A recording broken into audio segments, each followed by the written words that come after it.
Je vous présente aujourd'hui un projet encore insolite, mais qui selon moi pourrait être amené à être diffusé. Il s'agit de l'installation d'un poulailler collectif dans un parc en ville. À Bruxelles, dans le parc du Viaduc, il y avait déjà un compost et il y a maintenant un poulailler. 6 poules habitent là et 16 familles se relayent pour s'occuper d'elles et profiter de leurs œufs. Toutes les semaines, 2 familles sont responsables des poules, une le matin, une le soir. Un collectif de citoyens a pensé et mis en place de façon bénévole ce projet. Les frais ont été financés par Bruxelles Environnement pour l'investissement de départ et par la commune d'Ixelles pour les frais annuels. Voici quelques témoignages récoltés sur le projet et une présentation qui vous explique tout. Ici c'est un peu Pâques toute l'année, donc il y a des œufs. La production se trouve ici. Et donc c'est super sympa de récupérer les œufs chaque matin, donc des œufs avec le jaune, bien jaune, donc autre chose que le commerce, délicieux. Ce que je trouve très chouette dans ce projet, c'est la joie que ça procure autant à l'équipe qu'aux personnes qui fréquentent le parc. Et c'est que du bonheur. J'ai l'impression de vivre le film Chicken Run. Et c'est très chouette, voilà, c'est que du bonheur. Là, on va faire une petite visite du poulailler. On va rentrer dans l'enclos. Alors ici, dans cette partie-ci, c'est la partie alimentation. Donc il y a des petites, ici, voilà, une espèce de petite balançoire à salade. Là, c'est l'eau. Et ici, il y a évidemment les graines. Ça, c'est le principal. Et alors des compléments divers selon les restes que les gens peuvent amener aussi. Alors ici, ça c'est l'entrée du poulailler. Il y a la petite échelle traditionnelle, évidemment, parce que les poules apprécient le fait de dormir en hauteur. Et donc nous avons ici une porte qui est une porte automatique, c'est-à-dire qu'elle est programmée pour s'ouvrir et se fermer en même temps que le coucher du soleil, pour suivre en fait les horaires des poules. Alors on peut la régler comme on veut et on peut la faire d'après la lumière ou bien d'après une heure qu'on détermine à l'avance. Et ça permet en fait surtout que la porte soit fermée pendant la nuit. Donc à ce moment-là, on est vraiment sûr que les poules sont en sécurité à l'intérieur. Ceci dit, elles sont déjà en sécurité ici dans cet enclos, dans cette volière, qui est vraiment, il y a un grillage, vous voyez ici, au-dessus, et en fait en dessous on ne le voit pas, mais en dessous dans la terre, il y a un petit grillage aussi, qui empêche les prédateurs, comme les renards, les fouines. Et alors ces grillages-ci empêchent aussi les oiseaux, les petits oiseaux même, de venir se servir et de manger aussi les graines et la nourriture des poules. Dans les pondoirs, on a mis de la paille, une grosse paille qu'elles peuvent un peu toujours réaménager à leur goût pour pondre leurs œufs. Et dans le reste de la surface, on dépose des copeaux de bois. La fonction essentielle des copeaux de bois, c'est que c'est une matière très absorbante et c'est évidemment pour absorber l'humidité et pour aussi que les fientes des poules pendant la nuit soient absorbées par les copeaux. Et donc on change ces copeaux une fois par semaine lors d'un grand nettoyage du poulailler. C'est le nettoyage hebdomadaire. Voilà. Les fientes de poules sont récupérées et on les utilise pour fertiliser notre potager qui se retrouve derrière chez Refresh. Les copeaux de bois, une fois par semaine, vont dans le compost. On travaille aussi avec le compost qui est là derrière, qui est une matière sèche et intéressante pour le compost parce qu'en ville, donc ce compost est fort humide, donc c'est très intéressant pour eux. Donc il y a une collaboration avec le compost.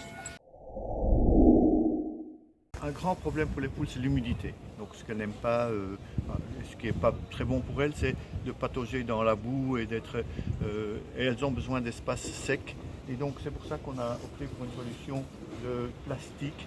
Donc elles ont 6 mètres carrés au sec qui permet de prendre leur bain, de se rouler dans le sable. Elles ont besoin de ça pour lutter contre les parasites. Ça c'est la petite cabane qu'on ouvre tous les jours pour noter. Donc on note ici ce qu'on a trouvé le matin ou l'après-midi, le nombre de... 10 cool. Il y a les outils pour nettoyer, l'aliment complet. Ici, c'est un petit bac où on récolte tous les excréments qui partent dans un autre potager. Avant de se lancer dans la réalisation concrète du projet, on a voulu être sûr de pouvoir compter sur l'intérêt de suffisamment de personnes. On a préparé un petit texte en néerlandais, en français, qu'on a déposé dans toutes les boîtes aux lettres de 3-4 rues qui tournent ici autour du parc, en proposant dans ce texte une réunion. Et on a été très agréablement surpris parce qu'il y avait entre 15 et 20 réponses positives et personnes qui sont venues donc à cette réunion et donc qui se sont d'emblée proposées pour faire partie du collectif qui voulait s'occuper des poules. Et donc le travail s'est étalé sur quand même quasiment, je dirais pas un an, mais en tout cas sur plus de 6 mois, 9 mois je dirais même. Et après ce laps de temps, donc le poulailler a été effectivement construit ici dans le parc. Donc on a, à ce moment-là, évidemment, on a recontacté les gens et une partie de ces personnes étaient toujours présentes et d'autres qui nous avaient entre-temps signalé, il y en avait qui déménageaient, etc. Donc elles étaient un peu moins nombreuses. Mais le temps qu'on s'installe dans le parc, évidemment le poulailler était visible et toute une série de gens ont continué à se manifester donc à ce moment-là, à partir de cet été, pour participer au poulailler. On en a 6 pour l'instant, on a l'intention peut-être d'en augmenter le nombre jusqu'à 8 et éventuellement 10, ça, on verra un petit peu comment ça se passe, mais progressivement pour qu'on puisse avoir un roulement dans la production des œufs, puisque les poules à un moment donné commencent à pondre moins d'œufs au bout de 3 ans. Et on a 3 races différentes, mais disons que dans l'ensemble, on a choisi des poules qui sont réputées pour être des bonnes pondeuses.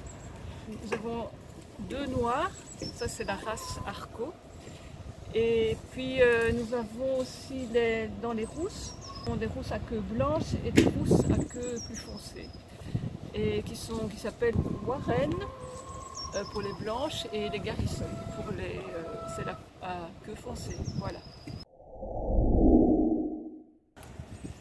Alors on a eu un budget de 3 900 € pour faire le poulailler. Le poulailler en lui-même est revenu à 2 000 €. Bon, on avait un beau budget. On s'est dit qu'il fallait l'utiliser à bon escient, que ce soit durable, parce qu'on est quand même parti sur l'idée que ce poulailler doit rester des années. Et on a été très bien conseillé par 2 menuisiers. Un menuisier qui a un très bel atelier à Saint-Gilles, la Sierre de Saint-Gilles, qui, à cause du Covid, n'avait pas beaucoup de travail et qui nous a proposé, qui a proposé à Christine, c'est un ami de Christine, de pouvoir bénéficier de son atelier pour construire ce poulailler. Il avait été associé depuis déjà le début à la réflexion, à la réalisabilité de ce qu'on mettait en place pour voir tous les problèmes techniques. Il nous a aiguillés vers un grossiste de bois qui nous a très rapidement conseillé de travailler en bois de mélèze certifié durable. Ça ne demande pas d'entretien, ça ne bouge pas, c'est prévu contre les intempéries et donc c'est un peu nettement plus cher que du pain, mais on s'était dit qu'on avait les moyens de le faire et qu'il fallait le faire pour avoir quelque chose qui soit vraiment solide et durable.